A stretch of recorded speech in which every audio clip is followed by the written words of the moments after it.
Shalom, saudara yang kasih Tuhan Yesus Kristus. Kembali berjumpa dalam program yang sangat memberkati kita, yaitu Bible Study CK7, di mana kita akan melanjutkan pembelajaran kita dari kitab Imamat pasal yang ketiga. Kita sudah belajar tentang korban bakaran, Imamat 1. Lalu kemarin kita belajar tentang korban sajian, Imamat 2. Dan malam hari ini kita belajar tentang korban keselamatan, Imamat 3. Nah, sebelum kita membaca, merenungkan, dan mengaplikasikan dalam hidup kita masing-masing, mari kita minta tuntunan Tuhan.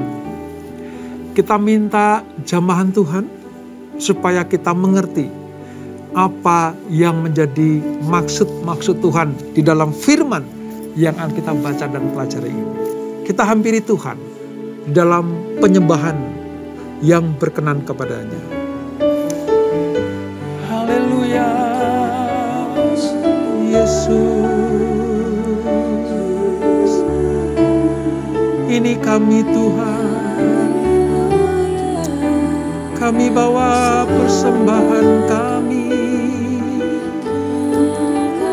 hanya kepadamu, hanya kepada satu-satunya Allah yang memberi hidup, yang memberkati dan menyertai kami. Terima kasih Bapa, terima kasih Roh Kudus buat lawatanmu, buat jamahanmu. Kami bersyukur kepadamu, kami bersyukur kepadamu. Ini aku, semua milikku, ku serahkan padamu Tuhan. Penyesalan dan kebanggaan, suka dan duka, semua ku serahkan. Yang telah lalu, yang akan datang, hasrat dan harapan yang terbayang, masa depan dan rencanaku, semua ku serahkan dalam tanganmu. Ku persembahkan hidupku kepadamu Tuhan, untuk kemuliaan-Mu ku berikan hidup ini sebagai persembahan yang berkenan padamu. Ini kami Tuhan, kami bawa hidup kami kepadamu. Ini aku, segala yang kami semua milikku, ku serahkan padamu Tuhan. Penyesalan dan kebanggaan, suka dan duka, semua ku serahkan. Yang telah lalu, yang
padamu Tuhan,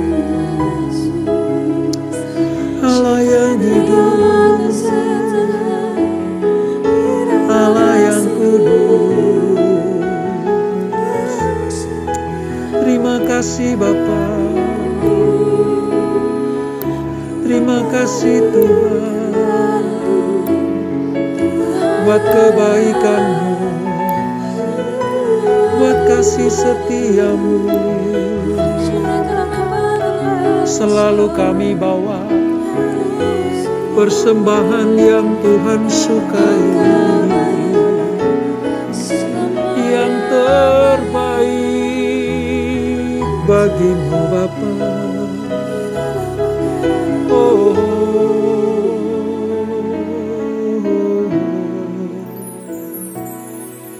Ku bawa kepadamu, oh Tuhan, persembahanku ini. Ku ingin Engkau menerima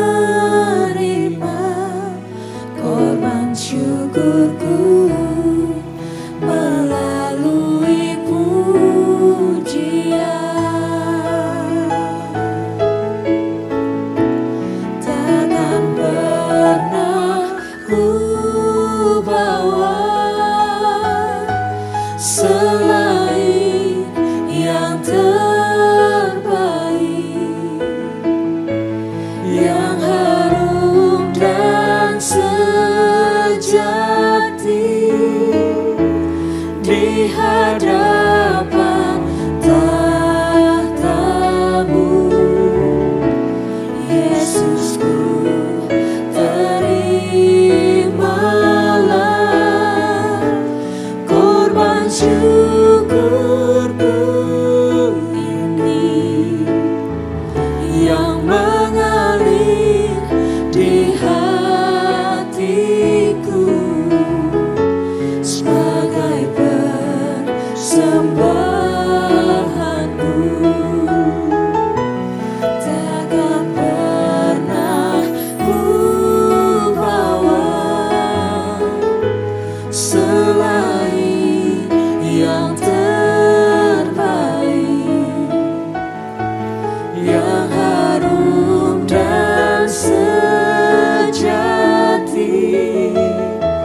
di hadapan tahta-Mu. Yesusku, terimalah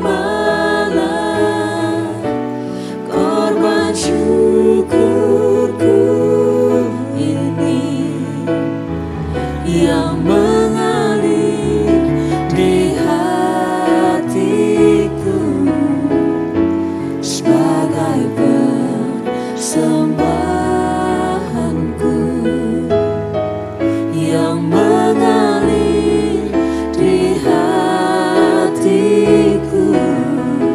yang mengalir di hatiku, yang mengalir di hatiku sebagai persembahanku.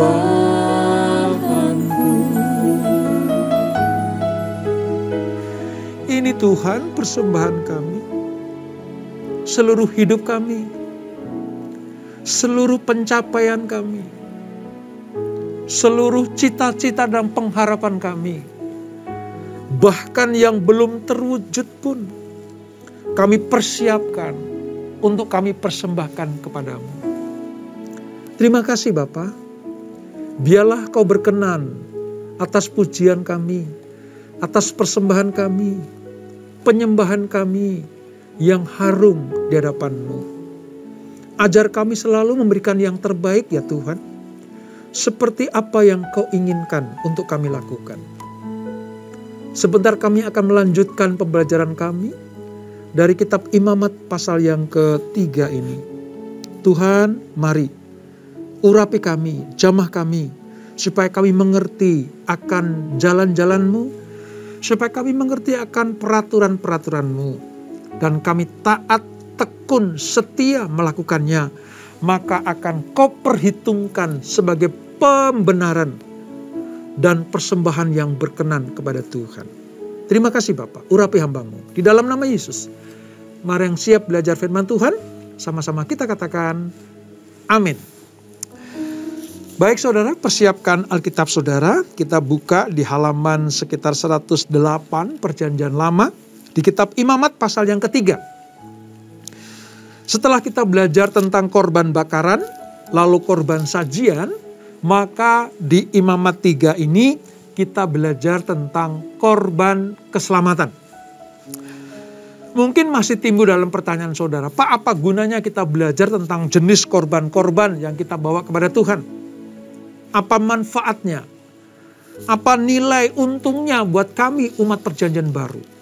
Saya mau katakan buat kita saudara, kita tidak akan pernah bisa melakukan yang baru kalau kita belum mengenal apa yang lama dari cara-cara korban persembahan ini dipersembahkan kepada Tuhan. Supaya apa? Supaya kita mengerti bahwa sejak bangsa Israel dipilih Tuhan menjadi umat pilihan, mereka sudah ditetapkan Tuhan untuk membawa persembahan mereka kepada Tuhan. Terlebih lagi setelah kita diselamatkan lewat karya kasih salib Kristus, maka selayaknya kita juga memberikan yang terbaik bagi Tuhan dengan persembahan-persembahan hidup kita. Nah, oleh sebab itu, hari ini kita belajar tentang korban keselamatan. Apa yang membedakan korban-korban yang lain dengan korban keselamatan ini? Mari kita baca saudara dari ayat 1 sampai dengan ayat yang kelima terlebih dahulu. Demikian firman Tuhan. Korban keselamatan. Jikalau persembahannya merupakan korban keselamatan, maka jikalau yang dipersembahkan itu dari lembu, seekor jantan dan seekor betina, haruslah ia membawa yang tidak bercela di hadapan Tuhan. Lalu ia harus meletakkan tangannya di atas kepala persembahannya itu dan menyembelihnya di depan pintu kemah pertemuan.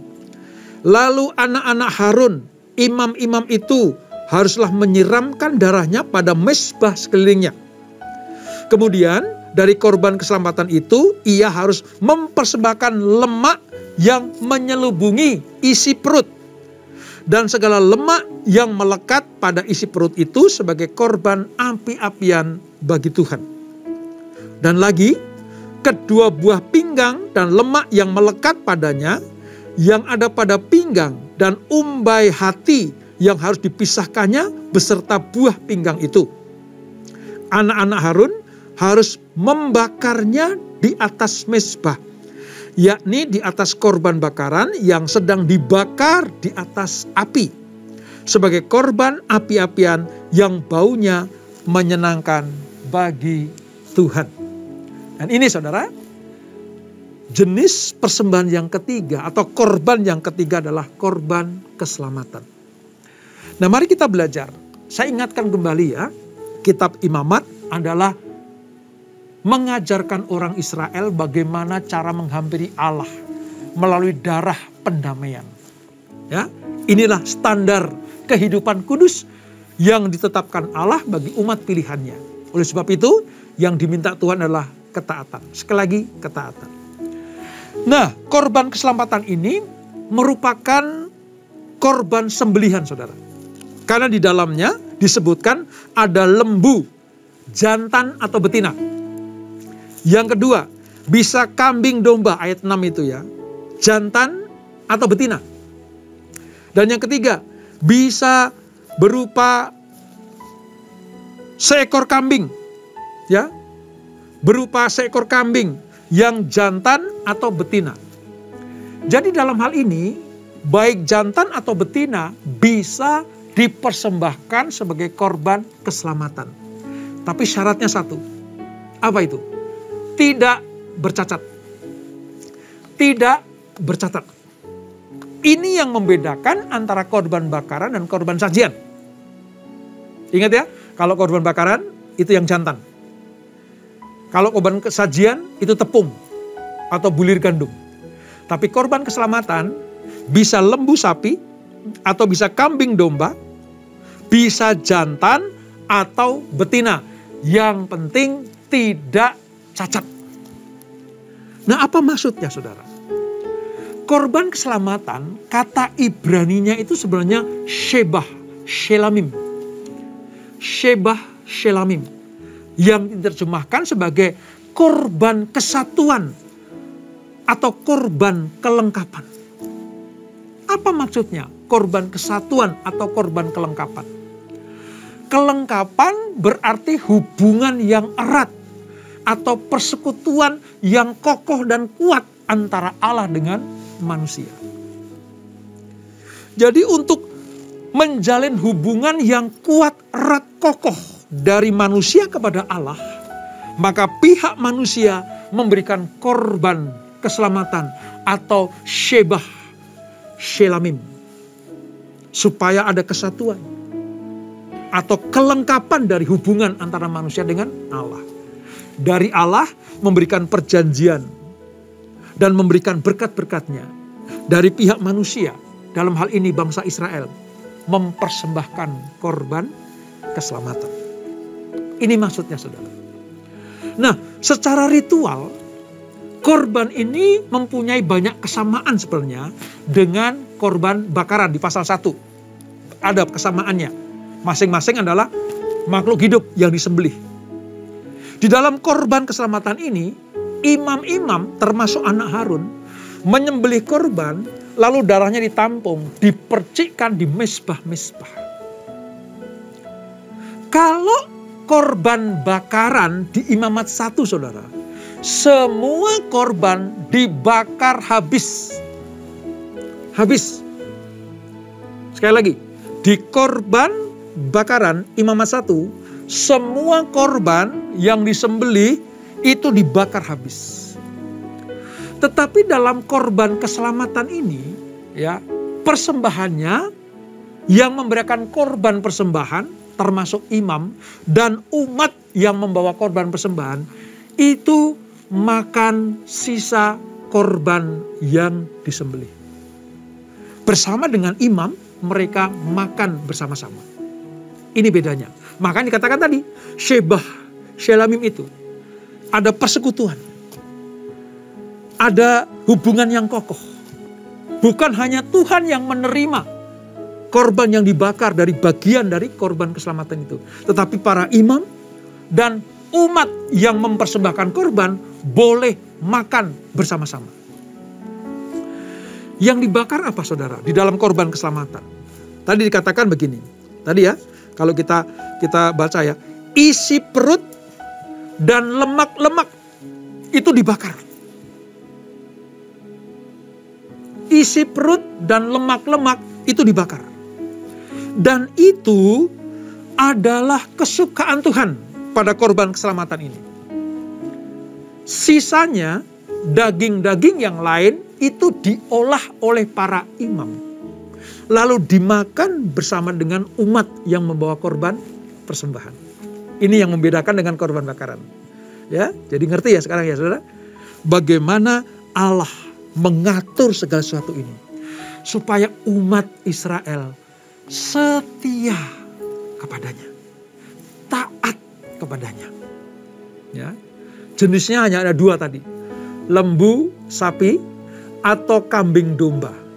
Kalau di korban bakaran, ada burung merpati atau burung tekukur. Tapi dalam korban keselamatan, hanya lembu sapi atau kambing domba, namun boleh jantan atau betina.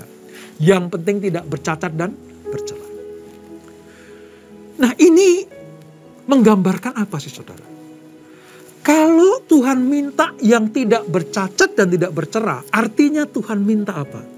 Minta kesungguh-sungguhan. Kalau saya katakan bisa yang terbaik.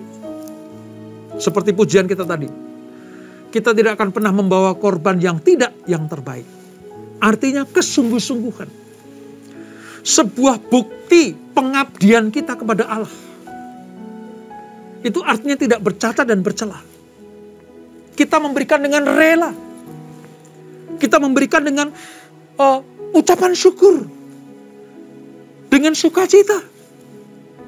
Sebab banyak orang, ya membawa korban persembahan, ya membawa persembahan kepada Allah, tapi tidak dengan sukacita. Itu cacat di mata Tuhan. Banyak orang membawa korban seadanya. Membawa korban, ya asal-asalan. Kalau kita umpamakan persembahan kita adalah pujian kepada Allah, kita sekedar menyanyi, bukan memuji.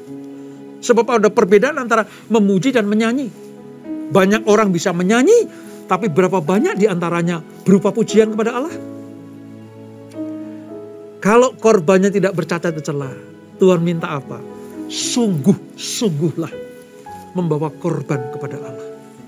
Sungguh-sungguhlah mempersembahkan hidup kita kepada Tuhan. Dalam takut dan gentar kepada Tuhan, artinya hormat. Korban kita akan menjadi korban yang harum di mata Tuhan. Dan berikutnya, dalam korban ini, semua kalangan, semua pihak, baik Allah, imam, dan umat yang membawa korban, semua menikmati korban keselamatan ini. Allah sedemikian rinci membagi-bagi, mengatur persembahan ini. Supaya apa? Bukan hanya Allah yang menikmatinya, tapi setiap para pelayan Tuhan, dalam hal ini para imam, Harun dan anak-anaknya juga menikmati. Bukan hanya Allah dan imam yang menikmati, tetapi umat yang membawa korban persembahan juga menikmati. Inilah yang Tuhan atur, saudara. Yang diminta cuma satu. Bangsa Israel, umat yang Allah, dan dalam hal ini saudara dan saya, ikuti apa aturan-aturan Tuhan. Kalau Tuhan suruh ke sini, lakukan. Kalau Tuhan bilang stop, berhenti. Kalau Tuhan katakan yang terbaik, ya yang terbaik. Kalau Tuhan katakan, ayo kamu bakar, semua dibakar. Kalau Tuhan katakan, silahkan ikut makan, ya makan. Sebab cara menghampiri Allah yang paling Tuhan suka adalah ketaatan terhadap perintah Tuhan. Dari korban keselamatan ini kita belajar. Ya, semua pihak menikmati apa yang Tuhan perintahkan. Ini ya saudara, dalam hal ini tidak ada alasan bagi anak-anak Tuhan untuk tidak mensyukuri atas semua yang Tuhan berikan buat kita. Karena Tuhan itu baik. Dia mencukupi kebutuhan dan hidup kita. Dan yang terlebih daripada itu, Tuhan memelihara kita. Oleh sebab itu, bentuk syukur kita kepada Tuhan, bentuk ucapan syukur kita kepada Tuhan, bentuk terima kasih kita kepada Tuhan, persembahkanlah hidupmu sebagai persembahan yang hidup, kudus, dan yang berkenan kepada Allah. Arti kata tidak bercacat artinya kudus dan yang berkenan kepada Allah. Tuhan minta apa dalam hidupmu? Mungkin waktumu, persembahkan kepada Tuhan. Di dalam bergereja di CK7, saudara, Tuhan memakai gereja ini ya lewat gembala kita untuk apa? Mempersembahkan waktu pertama kita setiap hari kepada Tuhan di doa fajar. Apakah kita sudah mempersembahkan waktu pertama kita setiap hari kepada Tuhan? Yang kudus dan tidak bercacat artinya sungguh-sungguh. Apakah kita lakukan itu dengan setia? Kalau kita lakukan, itulah persembahan yang berkenan kepada Tuhan. Yang kudus dan yang tidak bercacat artinya, apakah kita sudah mengutamakan Tuhan dibanding hal-hal yang lain? Kalau kita berani mengeluarkan harta kita untuk sesuatu yang sifatnya sementara, entah kesehatan, kecantikan, hobi, ya, kita berani bayar berapapun. Kita berani mengeluarkan harta kita, waktu kita, tenaga kita, pikiran kita untuk sesuatu yang sifatnya sementara. Masakan kita tidak memberikan yang terbaik bagi Tuhan? Awali hidupmu dengan membawa korban keselamatan kepada Tuhan. Maka saudara dan saya, akan mendapat perkenanan Tuhan. Dan inilah Imamat pasal yang ketiga, korban keselamatan. Kita tundukkan kepala. Bapa di surga, terima kasih. Kami sudah pelajari 3 korban yang harus dipersembahkan kepada Allah.